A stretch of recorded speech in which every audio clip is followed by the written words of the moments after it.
Hello, this is Gloria McMillan, and I'm glad to be here today to speak at the Chicago Women's History Center. Thank you to Reverend Zenobia Soul of WILF Chicago and Karen Little, the director of the Chicago Women's History Center. I know we're celebrating this month the 110th anniversary of WILF US, and this is a flagship branch, so glad to be here.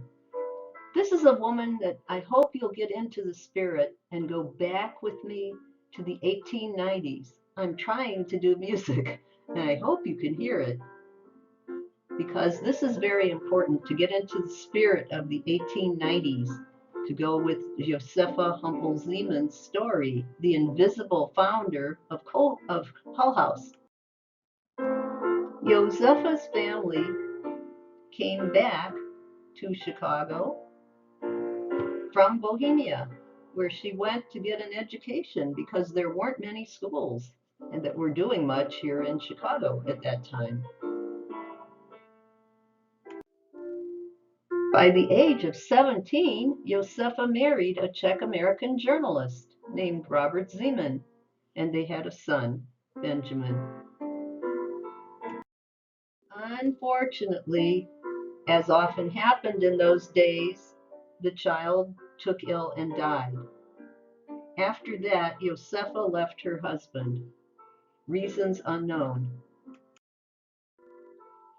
She was all alone in the United States with very little help, so some Presbyterian women who were working out in the communities found out about her situation. She was 23, 24 years old, and helped her to get a stipend to the Western Reserve College.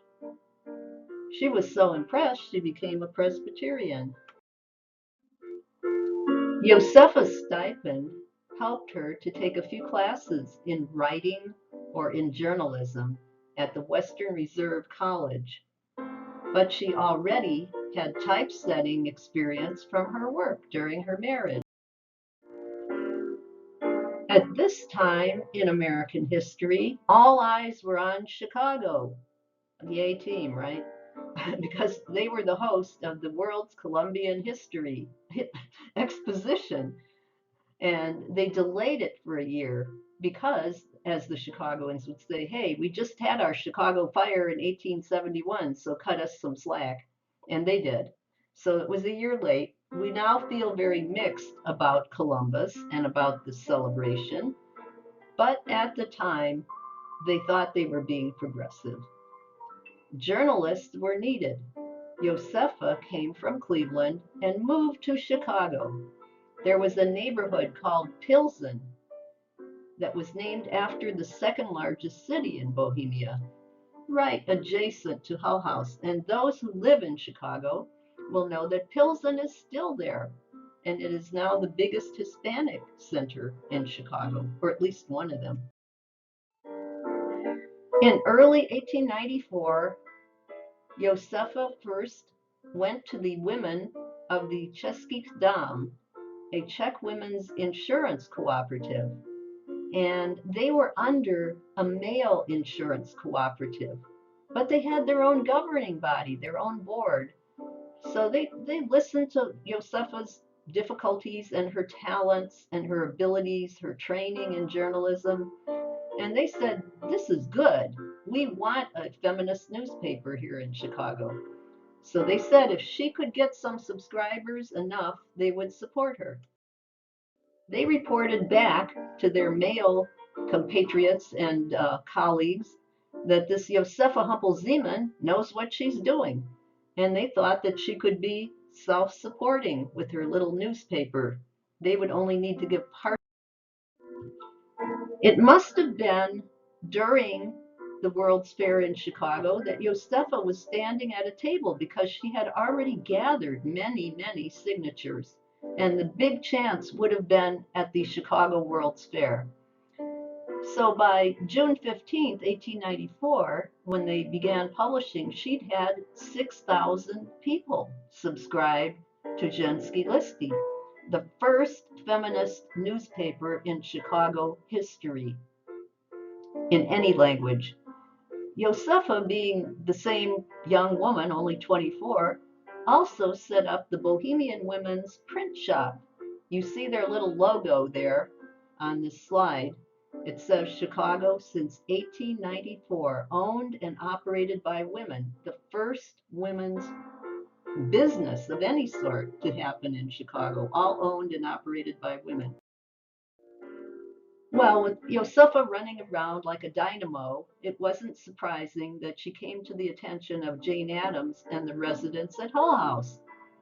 And probably one of the residents was out in the neighborhood and heard about her publishing and her women's print shop. And if Hull House was about anything, it was about helping immigrants and helping women. So she came to Jane Addams' attention and must have gone and visited with Jane Addams. They became friendly. They were also very, very busy in Hull House. Florence Kelly, who was one of the residents, was a fiery organizer for unions. And they had some male immigrants who were going to write Hull House Maps and Papers chapters in 1894. One was Chapter 5 about the Chicago Jewish ghetto by Charles Zublin. And he also wrote about the new sociology department up at Northwestern, and he became one of the first heads or professors there. The other chapter was Alessandro Maestro Valerio's remarks on the Italian colony in Chicago. So we had these two, one is an immigrant, one is native born, and Alessandro was an immigrant. He was very fiery, very controversial. He was a big Risorgimento, collecting all the Italians into one state advocate. He was very anti-clerical. He felt the church was holding them back. So that made him a very controversial, progressive figure in the Chicago Italian community. Well, we had another writer there, though, another immigrant writer. She just happened to be much younger and a woman, or some younger. And it occurred to Jane Addams that, hey, she could have her own chapter about the Bohemians. So they tapped Josefa on the shoulder and said, you can write a chapter in Hull Papers. It was called The Bohemian People in Chicago, written by a 24-year-old immigrant woman. They wondered why they hadn't thought of this before. I mean, this woman had a female-run print shop. She was turning out in English, for profit, little potboiler mystery novels. Amazing. At this time, Josefa became the first immigrant woman Hull House resident. That meant she was in Hull House as a staffer. She wasn't part of the community that they were helping. She was still part of the community, but she was also in Hull House as a resident. But again, she was so different. Nobody knew what to do with her. She was just full of much more energy than everybody. And the thinking was that the clients were a bit behind the residents in education and drive. And here was this Josefa who was churning out novels, running a print shop, all run by women, and a feminist newspaper. They didn't know how, how to handle her. So they did approve her essay, and here it is. Hull House Maps and Papers, a presentation of nationalities and wages in a congested district of Chicago, together with comments and essays on problems growing out of the social conditions. Cover sheet. Here's the cover of her essay.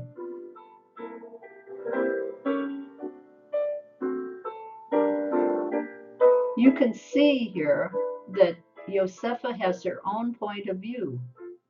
She's all in favor of the immigrants moving out of their little, what would you call them, immigrant communities. And she wanted them to have more nature, space, maybe a little garden. owning a little piece of property, which couldn't happen right in the Pilsen neighborhood. It was already very crowded, and it was primarily multi-family dwellings, as we call them today. So she was all in favor of building and loan associations that were springing up among the different immigrant communities, including the Bohemians. However, the Hull House residents were not as keen on Josefa's ideas as she was. They wanted the immigrants to stay in their little colonies because that would keep them in their traditional ways, and they wouldn't lose their culture. They had seen, even by the 1890s, how the children of immigrants, especially grandchildren of immigrants, couldn't speak their language. They didn't know the culture, they didn't know the foods, they didn't know anything about their own culture. So Adams thought this would be the death of these cultures in the United States. To an extent, she was right. However, I can say even as of 2025, there are different bakeries and restaurants of many of these same groups that were there in the 1880s and 1890s near Hull House.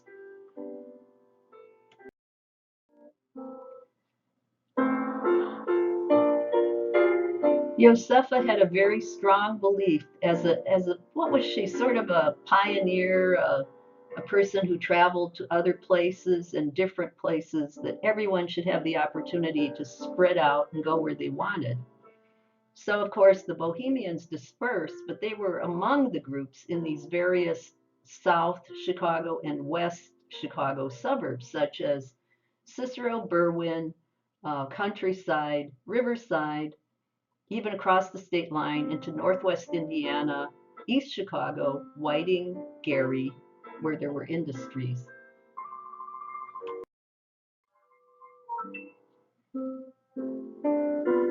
Now, this is claimed to be the first all-female run business in Chicago.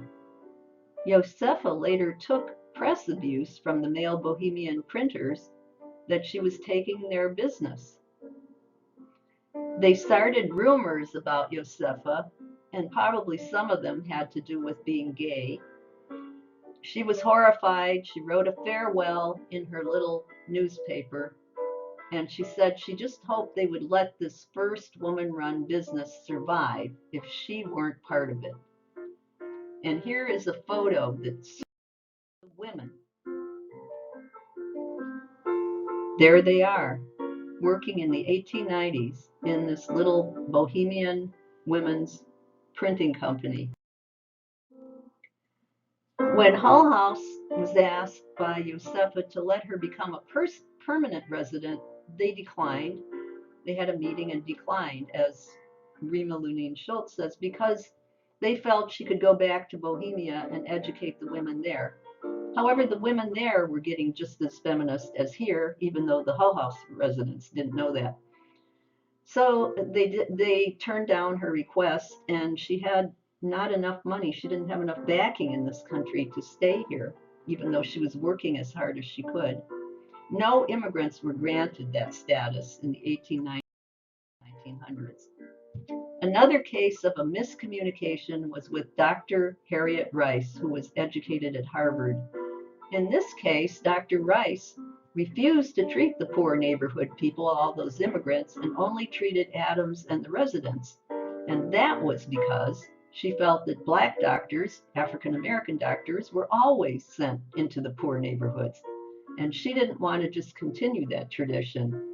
So Jane Addams understood it from her perspective and Dr. Rice from hers, and she didn't stay on at Hull House either. Josefa Humpelziemann sailed back to Europe, lecturing across Bohemia on women's suffrage, education, and rights. She edited the Happy Home, and she made visits to Europe before 1903, establishing a network. She left for Bohemia that year.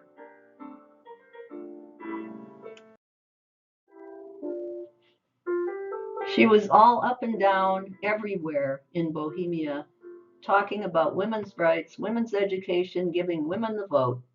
She wore herself out, And on April 7th, 1905, in Prague, she suffered a career-ending medical condition and died at the age of 36. It's a shame when people that brilliant with that much potential don't have a full life. But there's a happier side. People in Prague and in the Bohemian province then of Austria-Hungary were very feminist. She had a large feminist following, and they put up this statue to her in Prague in the cemetery. It's a beautiful statue where a woman is looking back up at the stars, and it's called The Soul Escapes. But no Chicago paper noted her death. That was only because they didn't know. It wasn't a boycott or anything. So thank you very much from me, and hopefully from Josefa Humpel-Zeman. I hope you will look into these early historical sidelights, because these women had only been spoken about. They had no voice. Josefa Humpel-Zeman and women like her gave them a voice in Chicago. Especially it was difficult because this crossed languages and different cultures, but in most cases, Hull House did something positive. They did something for Josefa Humpel-Zeman because she became one of the writers of the Hull House Maps and Papers, a landmark historical document in the field of sociology. So thank you very much, and have a good rest of your day.